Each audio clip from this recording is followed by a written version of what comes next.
So hi hello guys, welcome back to my channel Potaraji Shivanacharam and I welcome back to the another video. So ఇలా video వచ్చేసి ఏంటంటే మన biography of Chhatrapati Shivaji Maharaj king of our India. So ఇక్కడ ఏంది అన్న పక్కన ఎప్పుడు empty ఉంటుండే, ఇవాళ ఏంది చేరు పెట్టుకొని పక్కన ఏమో ఉందంటూ అనుకుంటున్నారు అనుకుంటా. సో గాయస్ ఇవాళ చెప్పాల్సింది ఏంటంటే నేను మన కింగ్ ఆఫ్ ఇండియా మన ఛత్రపతి శివాజీ మహారాజ్ గారి విగ్రహం అయితే నేను కొనుక్కోవడం జరిగింది. సో ఆ విగ్రహాన్ని మీ అందరి ముంగట రివీలింగ్ చేయాలని మన శివాజీ మహారాజ్ గారి దివ్య ఆశీస్సులతోటి ఈ వీడియో మీ ముందుకు తీసుకొని వస్తున్నా. సో ఛత్రపతి శివాజీ మహారాజ్ విగ్రహం మీ అందరి ముంగట రివీలింగ్ చేయాలని సో ఇవాళ రివీలింగ్ అయితే చేస్తున్నా. సో అందరు కామెంట్ సెక్షన్లలో జై శివాజీ జై భవానీ అని కామెంట్ చేయండి. చలో మీ ముంగటనైతే రివీలింగ్ చేసా.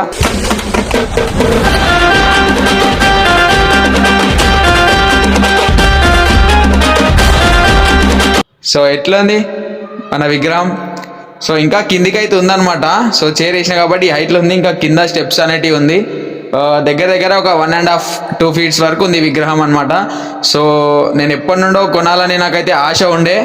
సో నేనైతే ఇవాళ మన ఛత్రపతి శివాజీ మహారాజ్ బాస్ విగ్రహం అయితే కొనేసిన. So he is our king of our India. So ఇలా వీడియో వచ్చేసి ఏంటంటే బయోగ్రఫీ ఆఫ్ ఛత్రపతి శివాజీ మహారాజ్, మన ఛత్రపతి శివాజీ మహారాజ్ గురించి బయోగ్రఫీ అయితే ఈ వీడియోలో చెప్పాలనుకుంటున్నా. సో ఛత్రపతి శివాజీ మహారాజ్ అనగానే ప్రతి ఒక్కరిని హిందువుని గుండెల్లో ఒక తెలియని ఉత్సాహం, ఒక ధైర్యం అనేది అయితే ప్రతి ఒక్కరిని హిందువుల గుండెలలోనైతే ఉంటుంది. సో బయోగ్రఫీ ఈ ఫుల్ వీడియో మీ ముందుకు తీసుకురావాలని ఎప్పటి నుండో నేను అనుకుంటున్నా. సో ఈ February 19th మన ఛత్రపతి శివాజీ మహారాజ్ బర్త్డే కాబట్టి ఆయన జన్మదిన సందర్భంగా ఈ February 19ని ప్రతి ఒక్క ఊర్లల్లో ప్రతి ఒక్క రాష్ట్రంలో ఒక పండుగలాగా ఒక వేడుకలాగా జరుపుకుంటారు. సో ఇప్పటికీ కూడా ఆయన బర్త్డేని ఒక పండుగలాగా జరుపుకునే స్టేట్స్ ఎన్నో ఉన్నాయి, ఎన్నో కంట్రీస్ ఉన్నాయి. మహారాష్ట్రలో అతని యొక్క కింగ్ ఆఫ్ గాడ్గా అందరూ ప్రే చేస్తారు, ఒక కింగ్ ఆఫ్ గాడ్గా ఆయనని మొక్కుతారు అనమాట. సో అందరికీ తెలిసింది కదా, ఎగురుతున్న కాషాయమ్మ పౌరుషం, చేతిపత్తిన శివాజీ మహారాజ్ ఖడ్గమ్మ ధైర్యం, నిజాయితీ పరుడైన రాముడు మా ఆదర్శం, అన్నింటికి మించి హిందుత్వమే మా ఊపిరి, జై శ్రీరామ్ జై శివాజీ జై భవానీ. సో మరి లేట్ ఎందుకు గాయస్, ఇక బయోగ్రఫీ అయితే స్టార్ట్ చేద్దాం మన ఛత్రపతి శివాజీ మహారాజ్ గురించి. కానీ ఈ వీడియో చూస్తున్న ప్రతి ఒక్క హిందువు మన ఛత్రపతి శివాజీ మహారాజ్ గురించి చేస్తున్న బయోగ్రఫీ వీడియోని ప్రతి ఒక్కరు ఈ వీడియోని కంపల్సరీ షేర్ చేయాలి. ఎన్ని వీడియోస్ షేర్ చేసినా షేర్ చేయకపోయినా నేను పట్టించుకోలే, కానీ కంపల్సరీ మన కింగ్ ఆఫ్ ఇండియా, మన గాడ్, మన ఒక ధైర్యం, మన హిందుత్వం గురించి కొట్లాడిన వీరాది వీరుడు, శత్రు సంహారుడు మన ఛత్రపతి శివాజీ వీడియో కాబట్టి కంపల్సరీ అందరూ షేర్ చేయాలి. కంపల్సరీ నా ఛానల్ని అందరూ సబ్స్క్రైబ్ చేయాలి. హిందుత్వమే మన ధైర్యం. చలో ఇప్పుడు బయోగ్రఫీ అయితే స్టార్ట్ చేసేద్దాం. జై శివాజీ జై భవానీ. శివాజీ మహారాజ్ 19 ఫిబ్రవరి 1630 సంవత్సరంలో పూణే జిల్లాలో జూనార్ పట్టణం దగ్గర శివనేరు కోటలో ఛత్రపతి శివాజీ మహారాజ్ వాళ్ళ తండ్రి పేరు వచ్చేసి షాహాజీ భోస్లే, వాళ్ళ మమ్మీ పేరు వచ్చేసి జీజియాబాయి. ఛత్రపతి శివాజీ, జీజియాబాయి మరియు షాహాజీ భోస్లే దంపతులకు జన్మించారు. దేశవ్యాప్తంగా శివాజీ యొక్క జన్మదిన ఘనంగా నిర్వహిస్తారు. శివాజీ కుటుంబం మహారాష్ట్రలోని వ్యవసాయం చేసే భోన్స్లే కులానికి చెందినవారు. శివాజీ తల్లి యాదవ క్షత్రియ వంశానికి చెందినవారు. శివాజీ కంటే ముందు పుట్టిన పిల్లలు చనిపోవడంతో తన తల్లి తను పూజించే దేవత శివుడు కాబట్టి ఆ శివుని పేరు మీద శివాజీ అనే పేరు మన ఛత్రపతి శివాజీ మహారాజ్ గారికి పెట్టడం జరిగింది. శివాజీ యొక్క తాతగారు మాలోజీ డెక్కన్లో ఉన్న అహ్మద్నగర్ సుల్తాన్ వద్ద ప్రభావవంతమైన జనరల్గా ఉన్నారు. ఈయనకు దేశముఖి అనే బిరుదును కూడా పాటు ఉండేది కూడా అనుమతి లభించింది. శివాజీ మహారాజ్ తండ్రి షాహాజీ నిజాం షాయిల రాజుల వైపు ఉంటూ మొఘల్ రాజులకు వ్యతిరేక యుద్ధాలలో పాల్గొనేవారు. మన ఛత్రపతి శివాజీ మహారాజ్ వాళ్ళ తండ్రి కూడా యుద్ధాలలో పాల్గొనేవారు అనమాట. సో నిజాం షాయిల పైన షాజహాన్ దండయాత్ర చేసిన సమయంలో షాహాజీ సైన్యాన్ని బలోపేతం చేయటంలో కీలక పాత్ర వహించాడు. మొఘల్ రాజులకు వ్యతిరేకంగా పోరాడడంలో మొఘల్ సైన్యాన్ని నిరంతరం షాహోజీ వెంటపడేవారు. షాహోజీ తన కొడుకు శివాజీ మరియు భార్య జీజియాబాయితో కలిసి ఒక కోట నుంచి ఇంకొక కోటకు తరచూ మారుతూ ఉండేవారు. అంటే షాహాజీ మన ఛత్రపతి శివాజీ వాళ్ళ ఫాదర్ మన శివాజీ మహారాజ్ కంటే ముందు యుద్ధం మొదలుపెట్టిండు. కానీ అప్పట్లో యుద్ధాలు చేసినప్పుడు ఒక కోటలో ఉండేవాళ్ళు అనమాట. సో ఇట్లాంటి యుద్ధాలు వచ్చినప్పుడు తన కొడుకుకి తన భార్యకి ఏం జరగకుండా ఒక కోటల నుండి ఇంకో కోటలకి వాళ్ళు షిఫ్ట్ అవుతూ ఉండేవారు అనమాట. సో 1636వ సంవత్సరంలో బీజాపూర్ రాజు వద్ద పనిచేస్తున్న సమయంలో షాహాజీ పూనాను దక్కించుకున్నాడు. శివాజీ మరియు జీజియాబాయి పూణేలోని స్థిరపడ్డారు. అప్పట్లో పోరాడి మన శివాజీ మహారాజ్ వాళ్ళ తండ్రి పూణేని ఆయన దక్కించుకున్నాడు అనమాట. బీజాపూర్ రాజు ద్వారా షాజాజీ బెంగుళూరుకి తరలించబడ్డారు. షాజాజీ పూణే యొక్క పాలనా అధికారిగా డాడోజీ కొండేడియాను నియమించారు. 1647వ సంవత్సరంలో కొండేడియా చనిపోయిన తర్వాత శివాజీ అధికారాన్ని చేపట్టారు. బీజాపూర్ రాజుకి వ్యతిరేకంగా నిలబడ్డాడు. భారతదేశ గొప్ప చరిత్రలో గొప్ప యోధులు సువర్ణ అక్షరాలతో లభించబడిన పేర్లలో ఛత్రపతి శివాజీ పేరుకు ఎంతో ప్రత్యేకత ఉంది. ఆయన పేరు ఉంటే హిందూ మతం ఉత్సవంతో ఉప్పొంగిపోతుంది.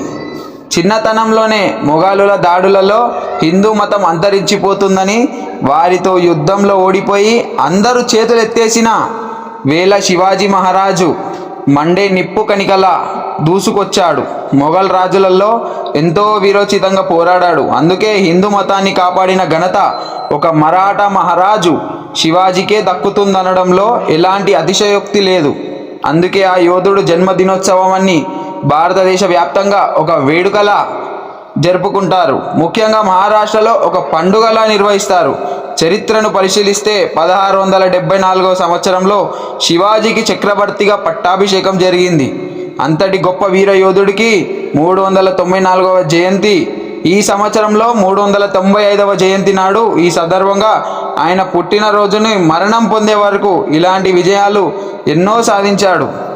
1630లో ఫిబ్రవరి 19వ తేదీన మహారాష్ట్ర పూణే జిల్లాలో ఉన్న జనరల్ శివనీర్ కోటలో జీజియాబాయి అసాయి దంపతులకు శివాజీ మహారాజ్ జన్మించారు. ఆయన తల్లి క్షత్రియ వంశీయురాలు.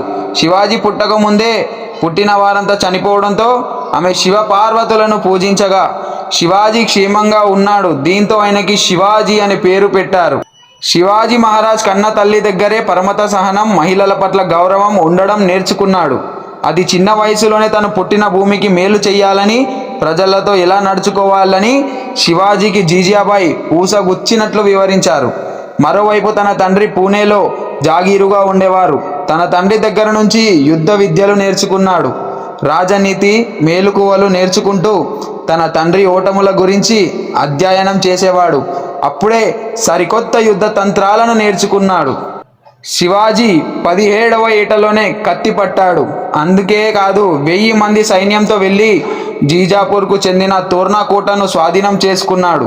ఆ తర్వాత 3 ఏళ్లలోనే రాజ్ఘాట్ కొండన్ ప్రాంతంలోని జేజుక్కించుకొని పూణే ప్రాంతాన్ని తన స్వాధీనంలోకి తెచ్చుకున్నాడు.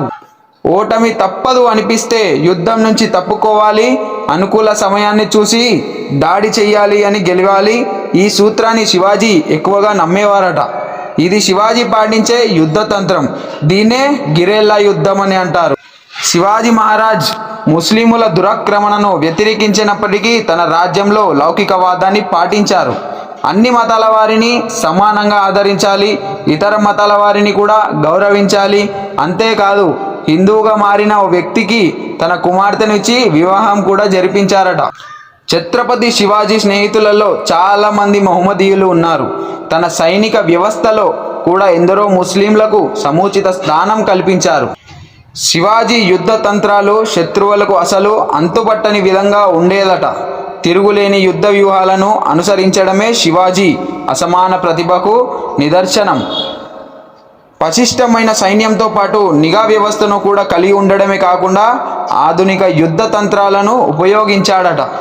శివాజీ మహారాజ్ పటిష్టమైన నావికా దళం మరాఠాలకు మరింత బలాన్ని పెంచింది. అందుకు శివాజీ వేసిన బలమైన పునాదులే కారణం. విదేశీ దండయాత్రల నుంచి కాపాడడానికి అవి ఎంతగానో ఉపయోగపడ్డాయి. ఆ కాలంలో ఏ రాజులకు ఇలాంటి ఆలోచనలు రాకపోవడం గమనార్హం. యుద్ధంలో భయంకరమైన అఫ్జల్ ఖాన్ ముందుగానే శివాజీ యుద్ధ తంత్రాలను, గెరిల్లా యుద్ధం గురించి తెలుసుకొని శివాజీని రెచ్చగొట్టేందుకు తనకు ఎంతో ఇష్టమైన దుర్గామాత దేవాలయాన్ని కూలగొట్టాడట. ఇదే సమయంలో శివాజీ కుట్రలను పసిగట్టి తనను సమావేశానికి ఆహ్వానిస్తాడు. అదే సమయంలో శివాజీ మహారాజ్ ముందుగానే తన ఉక్కు కవచాన్ని వేసుకొని చేతికి పులిగోర్లు ధరించి అక్కడికి వెళ్తాడు. అందులో శివాజీ, అఫ్జల్ ఖాన్ కేవలం అంగరక్షలతో మాత్రమే కాకుండా హాలులోకి వెళ్తారు. అక్కడ అఫ్జల్ ఖాన్ శివాజీని కత్తితో పొడిచేందుకు ప్రయత్నించగా తన పులిగోర్లతో శివాజీ అఫ్జల్ ఖాన్ను ఖతం చేస్తాడు. అందుకే ఆయనను మరాఠా యోధుడు ఛత్రపతి శివాజీ మహారాజుగా పిలుస్తారు. బ్యాటిల్ ఆఫ్ సూరత్ 1664 సంవత్సరం నాటికి సూరత్ నగరం ప్రధాన వ్యాపకార కేంద్రంగా ఉండేది. శివాజీ సూరత్ పైన దాడి చేసిన ధనాన్ని ఆయుధాలతో దోచుకున్నాడు. అపారమైన ఆ మొఘల్ సంపదనతో కొన్ని వేల మందిని తన సైన్యంలోకి చేర్చుకున్నాడు. కొద్ది రోజుల్లో మొఘలులు బీజాపూర్ సుల్తానులను, కోటలను ఒక్కొక్కటిగా తన సొంతం చేసుకోవడం మొదలుపెట్టాడు. ఇది చూసిన ఔరంగజేబు అగ్రహోత్రుడైన తన దగ్గర పనిచేస్తున్న రాజపుత్రుడైన రాజా జైసింగ్ను శివాజీ మహారాజ్ పైకి పంపించాడు. రాజా జైసింగ్ గొప్ప రాజు, నీతియజ్ఞుడు. రాజా జైసింగ్ ఆధ్వర్యంలో మొఘల్ సేనలు మొదట పురందర్ దుర్గాన్ని ఆక్రమించాయి. తర్వాత రాయాగర్ ఆక్రమణకై సేనలు ముందడుగా సాగుతుండగా ఓటమి గ్రహించి శివాజీ రాజా జైసింగ్తో సింధికి దిగాడు. 1665లో శివాజీ రాజా జైసింగ్తో పురందర్ వద్ద సంధి చేసుకున్నాడు. బ్యాటిల్ ఆఫ్ సూరత్ తర్వాత కూడా ఒక మొఘల్ సర్దార్ ఉండడానికి అంగీకరించాడు. మొఘల్ సైన్యానికి ఉపయోగించుకున్న తన శత్రువులైన బీజాపూర్, గోల్కొండ సుల్తానులను ఓడించడానికే శివాజీ మొఘల్ సర్దార్ ఉండడానికి ఒప్పుకున్నాడు. బ్యాటిల్ ఆఫ్ పావన్కైన్ 2 సార్లు పరాజయాన్ని ఎదుర్కొన్న ఆదిల్షా మూడవసారి సిద్ది జోహార్ అనే పేరు పొందిన సైన్యాధ్యక్షుడు అపారమైన సైనిక ఆయుధ బలగాలు అందించి కొల్హాపూర్ పంపించాడు. ఆ సమయంలో కొల్హాపూర్ దగ్గర ఉన్న పనాలకోటలో శివాజీ మహారాజ్ కొన్ని వందల మంది అనుచరులతో ఉన్నాడు. సిద్ది జోహార్ విషయం తెలుసుకున్న శివాజీ మహారాజ్ ఎలాగైనా పనాలకోట నుంచి తప్పించుకొని తన సైన్యం మొత్తం ఉన్న విశాలగఢ్ కోటకు చేరుకుంటే యుద్ధం చేయవచ్చు అనుకున్నాడు. కానీ అప్పటికే పనాలకోట చుట్టూ శత్రు సైన్యం ఉండడంతో తాను యుద్ధానికి సిద్ధంగా లేనని దయతలచివలసిందిగా సిద్ది జోహార్కు వర్తమానం పంపాడు. అది తెలుసుకొని సిద్ది జోహార్ సైనికులు నిఘా సరళం చేసి విశ్రాంతి తీసుకుంటుంటే శివాజీ మహారాజ్ తన అనుచరులతో కోట నుండి తప్పించుకొని తన సైన్యం ఉన్న కోట వైపు పయసాగించాడు. చివరి క్షణంలో ఇది తెలుసుకున్న సిద్ది జోహార్ తన బలగాలతో శివాజీని వెంబడించసాగాడు. ఇలా శివాజీ ఎన్నో యుద్ధాలు చేసి శత్రువుల గుండెల్లో వణుకు పుట్టించి తన సామ్రాజ్యాన్ని విస్తరింపజేసుకొని పరిపాలన కొనసాగించిన వ్యక్తి మన ఛత్రపతి శివాజీ మహారాజ్. ఛత్రపతి శివాజీ మహారాజ్కి ఎవరో నిదర్శనం కాదు, ప్రతి ఒక్కడి మొగోడి వెనకాల ఒక ఆడదాని విజయం ఉంటుందని ప్రతి ఒక్కరు చెప్తూనే ఉంటారు. అలాగే మన ఛత్రపతి శివాజీ మహారాజ్ గారి గెలుపు వెనకాల తన తల్లి జీజాబాయి తన ఉత్సాహం, తన ప్రేరణ మన ఛత్రపతి శివాజీ మహారాజ్కి ఎంతో ఉంది. అప్పట్లో యుద్ధం జరిగినప్పుడు మన ఛత్రపతి శివాజీ మహారాజ్ గారి తల్లి మన హిందువుల గుడిపైన దాడి చేసిన ఏ ఒక్క దుర్మార్గిని విడిచిపెట్టద్దు, ఈ చేతితోటే నువ్వు యుద్ధం నేర్చుకొని, ఈ చేతితోటే మీ తండ్రి చేసిన సాహసాలను, యుద్ధాలను నువ్వు కూడా నేర్చుకొని మన హిందుత్వాన్ని గుడిలపై దాడి చేయాలని చూస్తున్న దుర్మార్గులను, శత్రువులను ఖతం చేయాలని, కట్టడి చేయాలని, ఈ యుద్ధంలో మనం ముందుకు సాగాలని తనకు విద్య నేర్పిన తన తండ్రి, అలాగే తన గెనుపు వెనుకలో ఉన్న తన తండ్రికి మహా ఆదర్శం. సో వాళ్ళ మమ్మీ మన జీజాబాయి, మన ఛత్రపతి శివాజీ మహారాజ్ గారి తల్లి, తన ఆదర్శంగా తను యుద్ధం నేర్చుతున్నప్పుడు కానీ, మన యుద్ధం జరుగుతున్నప్పుడు కానీ సాక్షాత్తు తన చేతులతో శివాజీ మహారాజ్ గారి చేతిలో కత్తి పెట్టి ఈ యుద్ధంలో గెలిచి రావాలని ఆదేశం ఇచ్చే మహాపుణ్యమైన తల్లి శివాజీ మహారాజ్ గారి తల్లి జీజాబాయి గారు. ఇలాంటి మన ఛత్రపతి శివాజీ మహారాజ్ గారు ఇట్లాంటి మన యోధులు, ఇట్లాంటి మన పరాక్రమవంతులు ఇంకా ఎంతో మంది మన దేశంలో పుట్టాలే. మన ఛత్రపతి శివాజీ మహారాజ్ గారు మన ఆదర్శంగా తీసుకొని ఇలాంటి మన ఛత్రపతి శివాజీ మహారాజ్ గారు ఎందరో మంది పుట్టాలి, ఎందరో మంది తయారు కావాలి. మన దేశం గురించి కొట్లాడాలి, మన సనాతన ధర్మం గురించి కొట్లాడాలి. అదే మన ఛత్రపతి శివాజీ మహారాజ్ గారు భక్తుడైన దుర్గామాత, ఆ భవానీమాత దేవి మహాభక్తుడు, మరి శివుని అంశంతో పుట్టిన ఆ శివుడి పేరు పెట్టుకున్న ఛత్రపతి శివాజీ మహారాజ్ గారు.